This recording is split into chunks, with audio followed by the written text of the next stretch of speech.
Mitsubishi Montero mga boss, ayaw mag-charge mga boss. Tingnan natin yung charging system niya mga boss.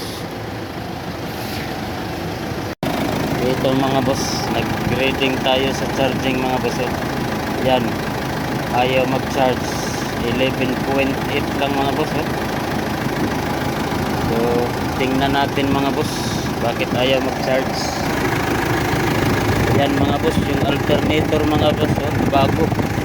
So check natin to. Ito mga boss, nag-test tayo sa supply mga boss. Tingnan natin kung may supply ta mga boss. Yan, mayroon, no? Yan dito. Yan, mayroon din. So okay yung supply niya mga boss. Yan, ha. Ito na mga boss, tanggal na natin yung alternator mga boss, bago pa.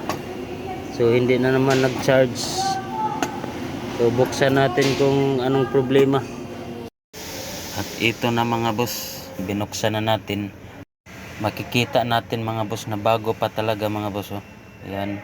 So dito mga boss, napansin natin mga boss, ito mga boss. Yan. Ito yung nag-loss mga boss, kaya ayaw mag-charge siguro mga boss. So subukan lang natin to paghinang uli mga boss, kung ito ba yung dahilan bakit ayaw mag-charge. Yan, nakaangat na siya mga boss. Yan, nag-loss na siya. So hihinangin lang natin to mga boss kung mag-charge na ba to mga boss. Yan, nag-loss na to mga boss. Yan, pati itong dito mga boss. Yan, gumagalaw din.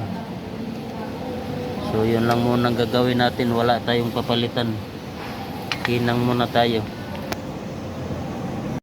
Ito na mga boss, nahinang na natin mga boss. Yan. So i-assemble na lang natin to kung okay na ba to, kabit natin. Yan, okay na yan mga boss, nahinang na yan. Assemble natin. So ito na mga boss, nakabit na natin yung alternator mga boss. So i-start na lang natin to kung mag-charge na ba to mga boss. Start natin. Ignition on natin. Ignition on natin.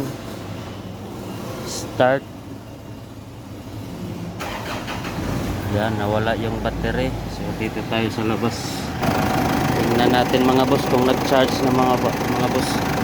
Yan mga boss. Okay na mga boss, okay na yung charging. Goods na mga boss.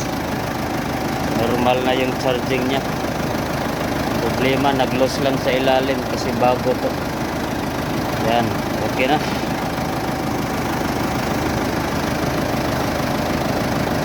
Ayos na mga boss.